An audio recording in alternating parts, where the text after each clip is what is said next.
So the Violet's got to be feeling good about that. 2-0 Huck here. Now we will be playing the third match, and it is going to be on Cloud Kingdom, a map that is very accessible to getting a quick third base. Violet immediately getting in game, staying ready, waiting on Huck. Need host before we can start, so we'll go ahead and get that started. Yeah, so this is, I mean, given how this tournament's been going, chances are, I think that the tiebreaker stuff is going to matter, right? Like playing absolutely. all three of these games is going to matter. Well, the thing about this group is that it's 8 players where all 8 of them can take games off of each other. So, I mean, even well, unless you're Marine King, who just decides... Who just doesn't lose. Yeah, he's like, I'm going to beat everyone somehow. You know, we were talking about this interesting stat earlier. Marine King has not lost a series this year at MLG. Really? Yeah. But, I mean, unless you count, like, grand finals that were extended to extended series. Wow, you're right. But because he's only come through the winner bracket in absolutely everything. Right. Wow. That guy is... and he's 4-0 here. Yeah. That guy's damn good, man.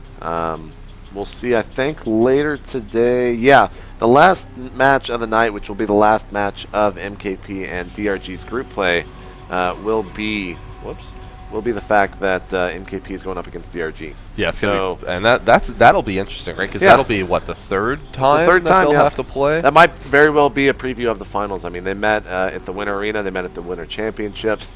A lot of people thought it was going to be MKP parting, but for whatever reason, MKP just rolled over parting in that series.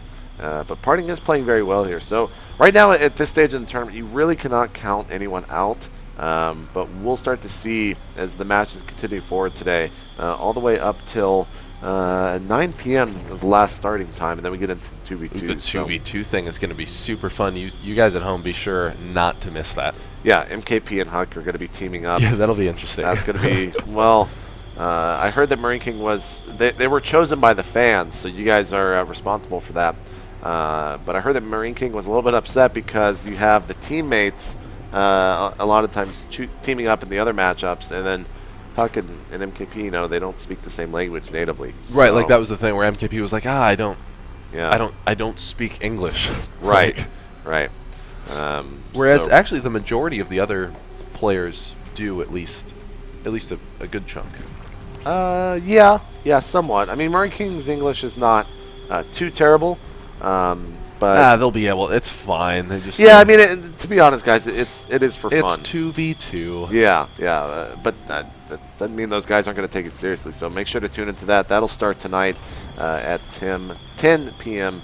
Eastern. So getting back into this game, looking very standard from both these players. Huck not going for anything crazy. He did deny the hatchery for just a little bit. 4 Lings are out here for the Zerg player, and he will most likely be throwing down a third hatch in due time. Man, and so I still want to see Huck go for his crazy robo into super fast warp prism play. I've been waiting for it. Who did he use it against that you saw? He kind of started using it against DRG, but DRG was just so fast in reacting to defending his third, right, that it like didn't work. Now MC beat DRG, but MC's timings are like kind of weird. Well, they're okay. Well, actually, we'll get back to that one sec, because that hatchery is going to be finishing, and Huck is putting a stop to it. 3 cannons, and that's why you don't have. Oh wait a minute. What? He didn't hatch first. He went full first, right? Yeah. And just didn't see it. Right. Yeah. Huck waited till the very last moment, but. You know, one of those, you could have to cancel that. The probe dying is very unfortunate. That can. Now opting not to cancel just so that things could last for a little bit longer.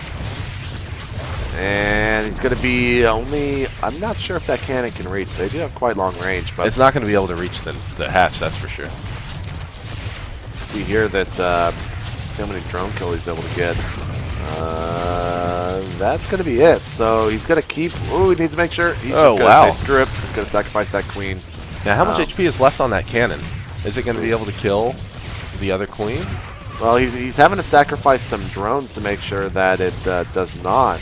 As we see even more coming in. So that was definitely worth it. In Huck's favor, you know, that was well, 4 cannons. 600 minerals? 4 cannons, and then the pylon. And how many drones did he actually get? 12. So that is 600 minerals. About even, to be honest. No, well, he got seven drones, and then like a queen and a few zerglings. Oh, right. Yeah. Yeah, you're right. So about, I mean, not the biggest thing. Delayed his opponent a little bit economically.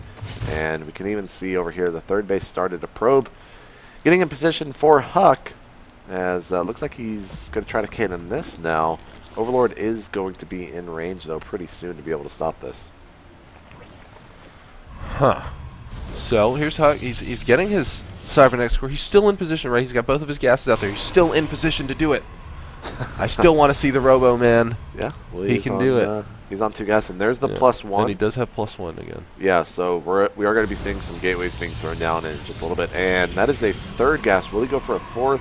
Going to be very sentry heavy in this upcoming gateway attack that he definitely wants to do. The probe sees the 3rd base, hasn't thrown down that pylon just yet. The Overlord just okay, you can barely see it here, and we immediately see the Queen start to head over that way. Lanes actually are not out on the field at the moment, so let's see how fast the creep spreads. He will definitely be able to get one of these down, and he's going to have to chew through this pylon. Oh no, there's a little bit of an area in the back, so...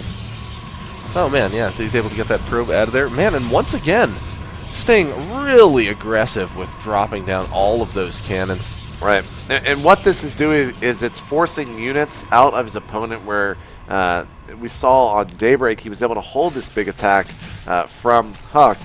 But let's see here.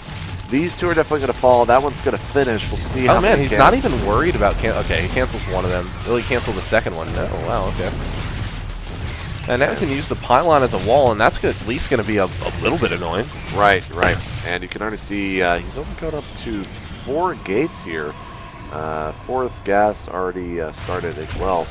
Pylon falls, and the cannon's basically useless from here on out. But keep an eye on the drone count, 54 to 50. Drones to probes. There's the +1 finishing. Pretty heavy on the sentries. Don't have a forward pylon though. Or actually, we do have a forward probe, but no pylon with that. But, oh, what do we got here? All right. More gateways. We actually canceled one of them.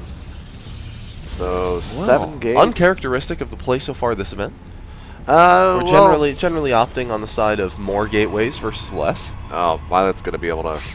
Okay. Yeah. He definitely sees it being built, but he's just not going to kill it at the moment. He'll see that here in just a second. Artie Roach is coming out. We see the Tentacle Claw started, and... well, really, he could just, like, bait it, right? Where he's like, okay, I know that you're going to push. I'm actually just going to start building units so that you're going to think that you can attack me. I mean, how many drones is he at? He stopped at 6. Oh, okay. Well, Violet's going to be able to stop this attack. I'm sorry. No suspends here.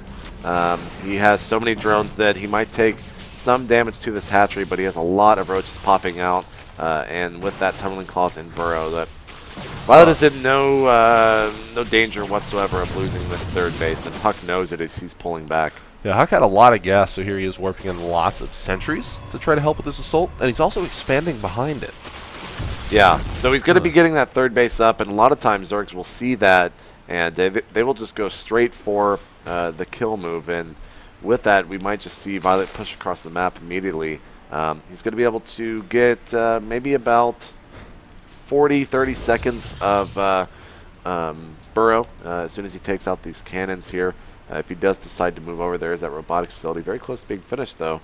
Looks like Violet just wants to take out this pylon for now, but he's really starting to go crazy with that roach count. 150 supply to 93 with 15 more roaches on the way, as well as +2 and +1 on the armor.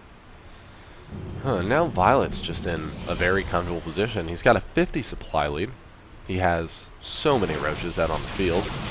He's already got his 3 bases, pretty much fully saturated, now has complete map control, and Huck did a great job staying on top of his probe production. He's actually got even drones to probes, but really it's going to come down to the army here.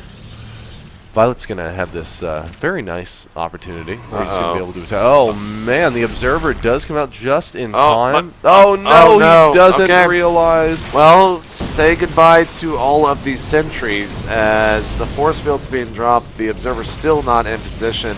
I wish we had player cams on Huck because he's got to be so upset right now that he just got 3-0'd by Violet. 182 supply to 93. Huck's third base will, well, it's going to be up for a little while longer, but you're just going to see Roaches continue to stream across the map. And the natural Nexus being taken out, might move up into the main as soon as he gets rid of these force fields here. But Huck, terrible, yeah, missing the force field on the ramp even because he was dealing with this over here. That's going to be a 3-0. And Violet's CVP is go up on 3 base, make some Roaches, and beat MC and Huck. So the matches that Huck has left are MC and Hart. So he's got MC and Hart left. Yeah, right, and so I this think is very much do or die. I think historically against MC he is winning in that.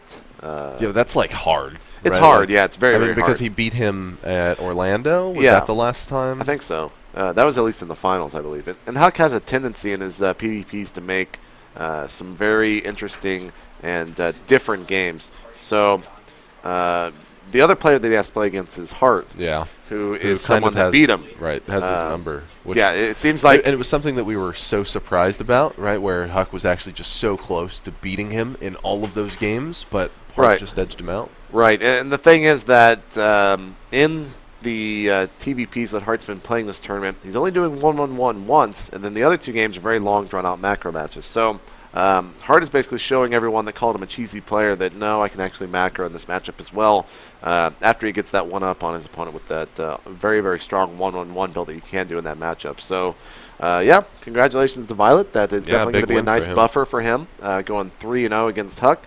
And coming up next here on this stream is going to be, I believe, Parting versus Gonzi with Tastosis casting that.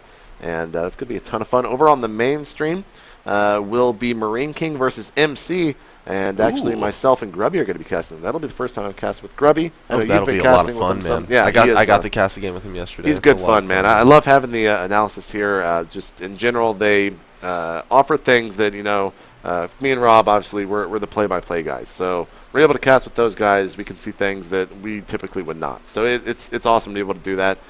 So stay tuned, guys. We got more action here on day 2 of the MLG Spring Arena 1. We'll be back with some more exciting matches. See you guys then.